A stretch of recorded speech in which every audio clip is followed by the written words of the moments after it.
Okay, listen. When a baby is born, the first question that comes to mind is it a boy? Is it a girl? But what if it's neither? What do you say? It is estimated that almost 800,000 Kenyans are caught in between the either male or female gender.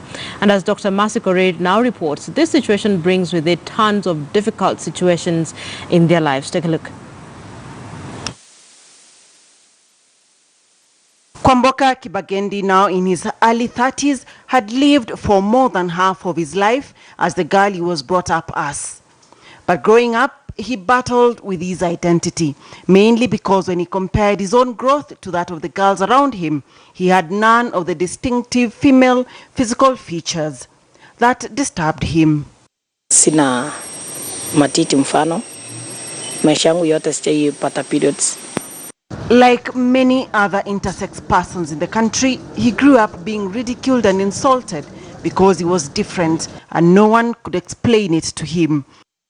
Born Francisca Kwamboka Kibagendi, his first step to overcoming the identity crisis was dropping the name Francisca. Nilikuwa nikiintroduce na hiyo jina, watu wako like huyu hapana, huyu hapana. It was at the age of 17 that he learned of the term intersex. When he looked it up online, he figured that he was neither male nor female, but he identifies as male. Human sexual development occurs in 3 steps during the first trimester of pregnancy. The first, chromosomal sex, either XX for females or XY for males, is established at fertilization.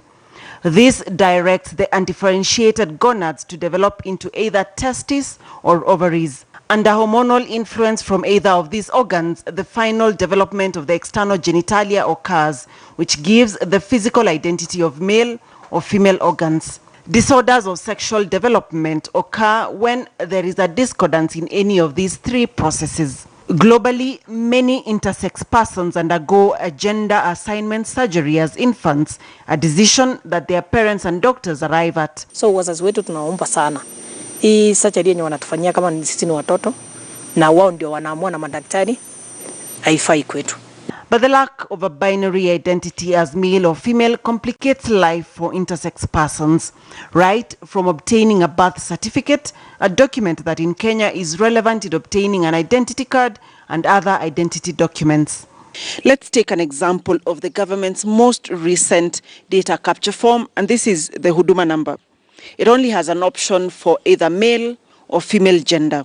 So where do the intersex persons fall in? In petition number 266 of 2013 by Baby A, born as intersex, the High Court's judgment read in part that it is the duty of state to protect children born as intersexuals by providing a legal framework to govern issues such as their registration under the Birth and Death Registration Act. This is yet to happen. Mimi nili apply passport 2014 mpaka sasa sijaipata. Kwa sababu despite the fact niko na documents zote, but wanasema hapana, your documents na wewe ni watu wawili tofauti.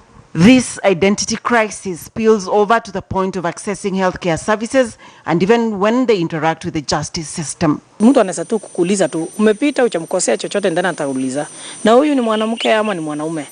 The task force on intersex persons set up by the Attorney General in May of 2017 tabled its recommendations on the need to recognize intersex persons, but the implementation is yet to happen.